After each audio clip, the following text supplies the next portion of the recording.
quieres de mí si he pasado esta prueba de tu amor?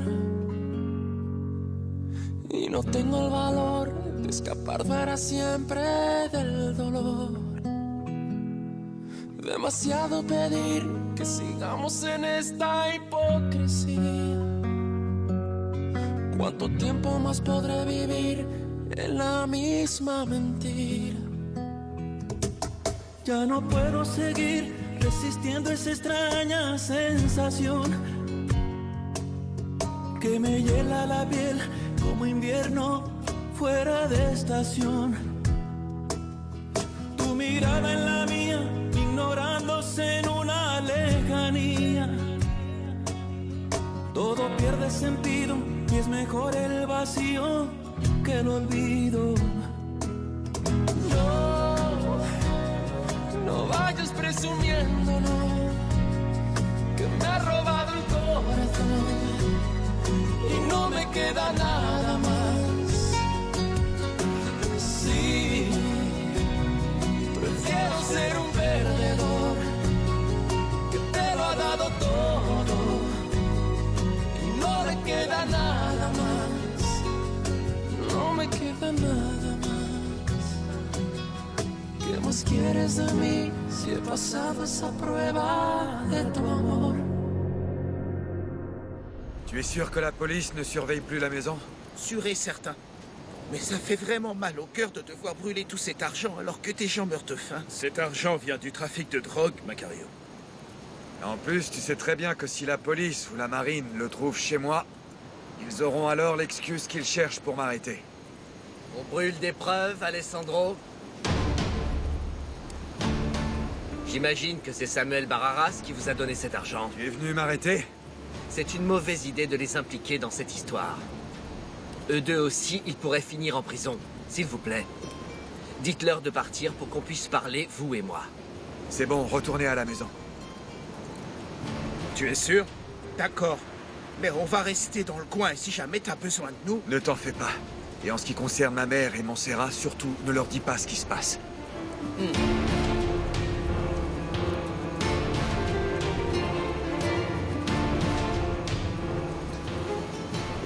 Je peux m'asseoir?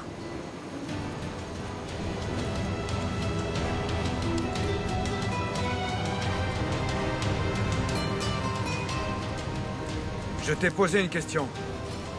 Tu vas m'arrêter? Tu viens de me voir brûler cet argent, mais... Je te jure que je n'ai jamais vu Samuel Barraras. Il s'est présenté chez moi en disant que Joaquin Arechiga lui avait demandé de me contacter pour acheter le champ. Je n'ai rien vu.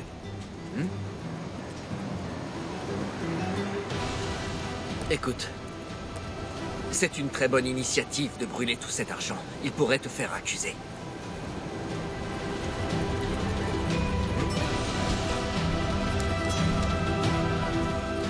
Je ne comprends pas pourquoi tu fais ça. Montserrat est sûre que c'est toi qui m'as tendu ce piège. Montserrat se trompe. Elle pense que tu es de mèche avec Pedro Medina pour me faire arrêter. Non, Alessandro, au contraire. Medina veut te détruire, pas moi. Je fais partie de ceux qui pensent que c'est un piège qu'il t'a tendu. Pour ton information, j'ai donné l'ordre que Barraras soit transféré à la base navale. Il va être complètement isolé. Même Medina ne pourra pas communiquer avec lui. Et demain, j'irai interroger Barraras. Ils ne pourront pas le manipuler comme Arechiga.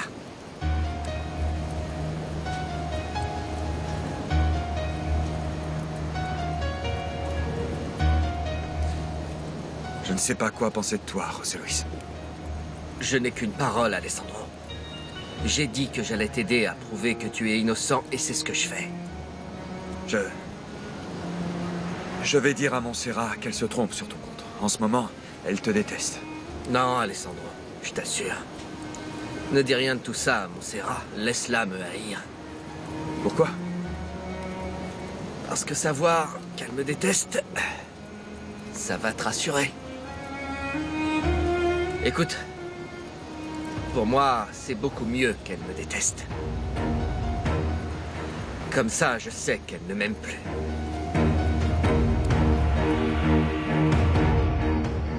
C'est bizarre. J'ai grandi dans l'hacienda et pourtant je ne savais pas que Monsieur Benjamin avait une sœur. Et encore moins une nièce. Moi aussi, j'ai été très surprise quand j'ai appris que j'avais un cousin. Mon oncle Benjamin est venu plusieurs fois me voir à Miami et il ne m'a jamais dit qu'il avait un fils. Il m'a toujours assuré que j'étais sa seule famille.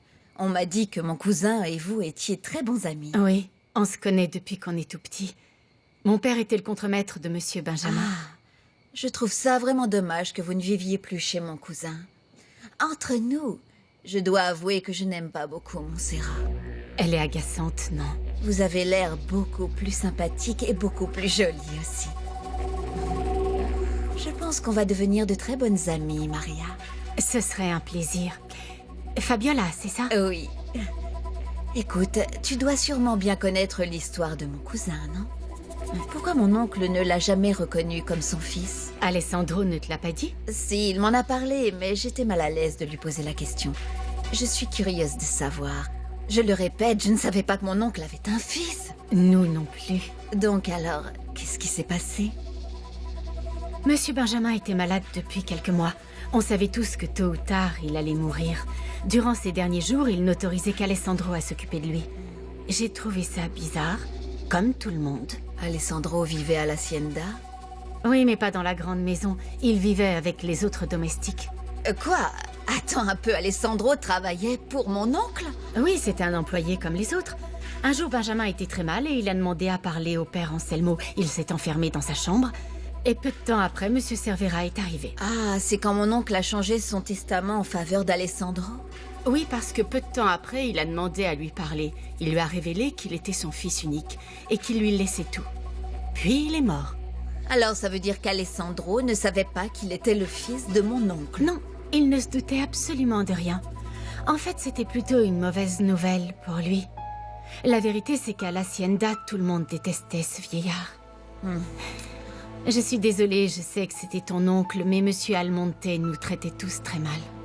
Mais même sa mère n'a pas dit à Alessandro qu'il était le fils de mon oncle? Quand elle est arrivée à l'hacienda, Alessandro ne savait même pas que c'était sa mère. D'ailleurs, personne ne le savait. Elle est arrivée ici en tant que femme de ménage après le mariage d'Alessandro. S'il avait su que c'était sa mère, il ne l'aurait pas renvoyée en même temps que sa femme. Il a renvoyé Montserrat? Pourquoi? Allez, Maria, ne sois pas méchante. Dis-moi. D'accord. Hé, amenez-moi plus de glace, allez. Bien, monsieur. Pour le monsieur. parce que- Non, je vais y aller. C'est bon. Quoi? Non, attends, fais pas le rabat-joie. Il est encore tôt. En plus, c'est moi qui invite, mon pote. Non, je me lève tôt demain, mais merci. T'es sérieux? Arrête de te ridiculiser tout seul avec ce truc débile. Tu crois que tu vas accomplir quoi que ce soit dans la marine? Tu sais très bien que de toute façon, tu vas finir par abandonner. Alors à quoi ça sert, hein? Bonsoir. Je suis Sandro Narvaez. Je viens d'arriver de Miami et je suis hébergé par la famille Valverde. Thomas m'a beaucoup parlé des gens du coin. Surtout de son fameux beau-frère, Dimitrio Mendoza. Il m'a aussi parlé de vous, Adolfo Arguelles, c'est ça? Bienvenue. Buvez un verre avec nous, asseyez-vous. J'ai eu le plaisir de rencontrer ta sœur, Montserrat, et son mari, Alessandro Almonte. Et qu'est-ce qu'un avocat cubain de Miami vient faire à Agua Azul? Je suis là pour des raisons professionnelles. Je suis l'avocat de Fabiola Guillen, la cousine d'Alessandro. Elle vient aussi d'arriver de Miami. Et précisément, c'est ta sœur qui l'héberge. Ah bon, je l'ignorais. Dans ce cas-là, soyez le bienvenu. Excusez-moi. C'est pas vrai. Alors santé, avocat. Santé à notre rencontre.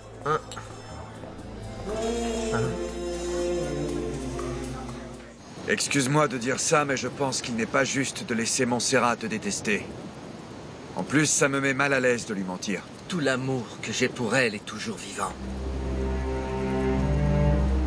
Quand je suis en face d'elle, ça se voit. Je ne peux pas rester silencieux. Je la regarde dans les yeux à la recherche d'un signe ou d'une étincelle que je pourrais rallumer.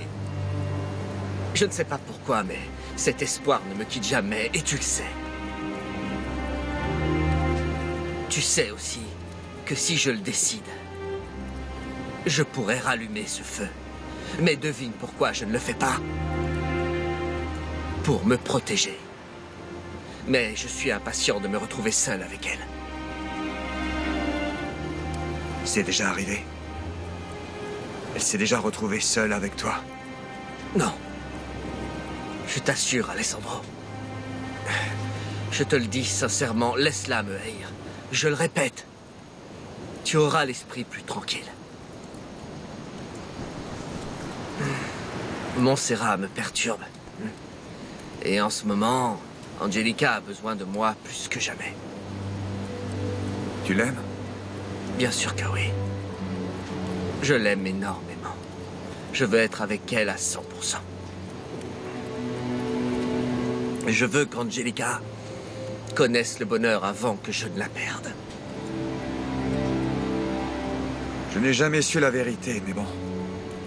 Je vais te poser la question. Pourquoi est-ce que tu l'as épousée? Pour essayer d'oublier Montserrat? En partie, oui. Mais je l'ai aussi fait pour me donner un nouveau départ. Et tu sais quoi? C'était le meilleur choix à faire. Angelica a réussi à réveiller en moi cette énorme capacité à aimer. Et tu arrives à la rendre heureuse, même si elle sait que tu aimes une autre femme? Parce qu'Angelica n'est pas dupe, elle est au courant. Elle l'a toujours su, je ne lui ai jamais menti. C'est pour ça que je veux me débarrasser de la tentation de Montserrat. Et quand ton épouse mourra, qu'est-ce qui va se passer alors, José Luis? Eh bien... je ne sais pas. Je serai seul. Je peux être honnête avec toi? Je donnerai ma vie pour qu'Angelica ne soit pas malade. Ça ne devrait pas exister, ce n'est pas possible. Quelqu'un qui émet tant de lumière ne devrait pas mourir. Tant pis, quand je la perdrai, eh bien... je me sentirai vide, pour la seconde fois. C'est comme ça que je me suis senti. Quand j'ai perdu Montserrat, c'est comme ça que je me suis senti. Vide.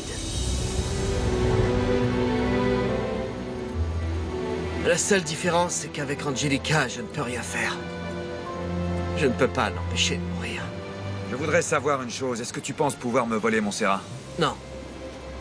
Je ne sais pas si je le peux. Mais me connaissant, je peux t'assurer que je n'abandonnerai pas. Ma plus grande qualité, ou mon plus grand défaut, je ne sais pas, c'est que je n'abandonne jamais. C'est pour ça que je te le dis. S'il te plaît, laisse-la me détester autant qu'elle peut. Qu'elle me déteste. Qu'elle me déteste. Bon. Nous avons fait le tour. Bonne nuit, Alessandro. Je te tiendrai informé de mon enquête.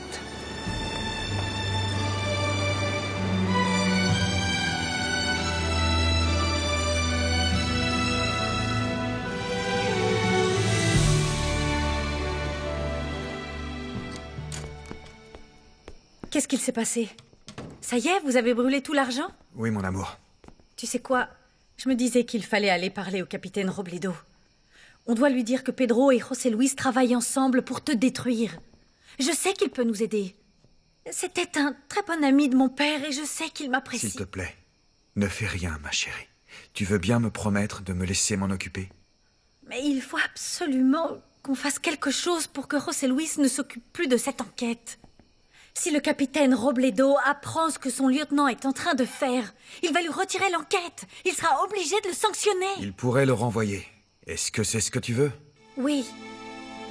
Oui, parce que c'est José Luis qui tire les ficelles. Parce que tu risques de perdre ta liberté. Il veut se venger de toi. Alessandro, j'ai très peur. Je suis terrifiée à l'idée qu'il te jette en prison, qu'il t'enlève à moi et à notre fils.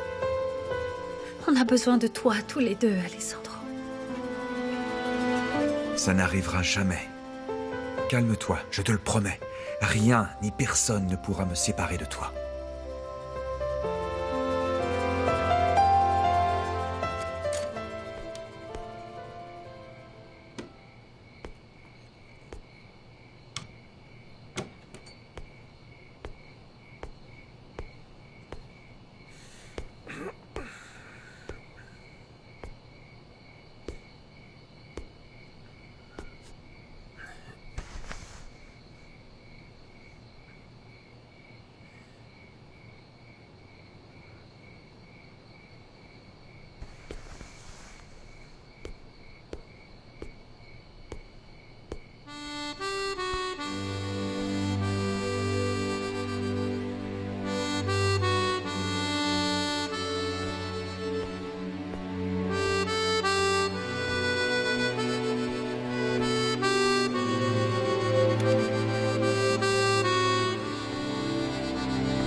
Matelot Mendoza, Capitaine. j'ai entendu dire que vous aviez rempli tous les papiers pour vous engager. Oui, mon capitaine, comme nous en étions convenus. Alors, bienvenue dans la marine, jeune homme. Votre père aurait été très fier de vous voir dans cet uniforme. Je vous assure. Oui, entrez.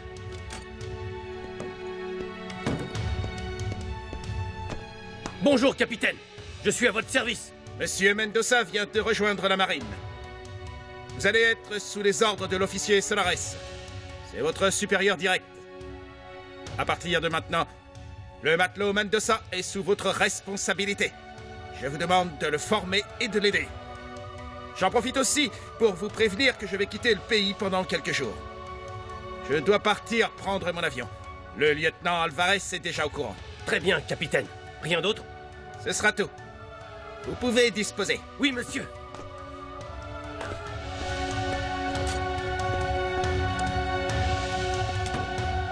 Qu'est-ce que tu fais là? Tu mijotes quoi? Un type comme toi n'a rien à faire dans la marine. Tu peux pas me faire ça. Comment ça? Qu'est-ce que je fais ici? Je voulais entrer dans la marine, c'est tout. Oui, je sais que personne me croit. Je sais ce qu'on pense de moi. Mais je suis là maintenant. Laisse-moi faire mes preuves. Je suis réglo, je t'assure. Je n'ai pas confiance en toi. Je vais découvrir ce que tu manigances, crois-moi. Bon, alors, tu as choisi tes cours? Je me suis inscrit à l'ingénierie dans les sciences navales. Mon cours est dans 2 heures. Alors tu peux y aller, mais avant, tu vas courir. Cours autour du jardin jusqu'à ce que ton cours commence. Avec 5 minutes de repos toutes les demi-heures. Sérieusement? C'est compris? Oui, monsieur. Vas-y. Oui.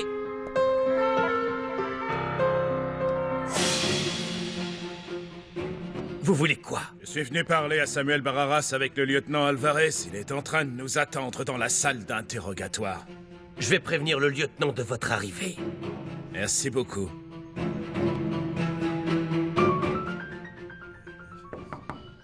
Oui, entrez. Oh, allez, assieds-toi. Tu ne vas jamais croire qui vient tout juste de s'engager dans la marine. Qui? Cet imbécile de Dimitrio Mendoza. Ouais. Le capitaine Robledo vient de le mettre sous mes ordres. Ce type n'a aucune raison d'être là. Il doit sûrement mijoter quelque chose. Vu qu'il est sous tes ordres, ne le lâche pas des yeux un seul instant. Non. Compris? Non, bien sûr que je ne vais pas le lâcher d'une semaine. Bientôt, je le ferai regretter d'avoir voulu jouer au matelot. Bon, j'avais autre chose à te dire. Ezequiel Basurto t'attend pour commencer l'interrogatoire de Samuel Bararas. D'accord, viens.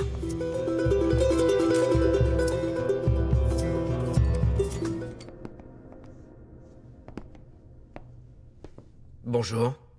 Bonjour, lieutenant. Vous pouvez y aller.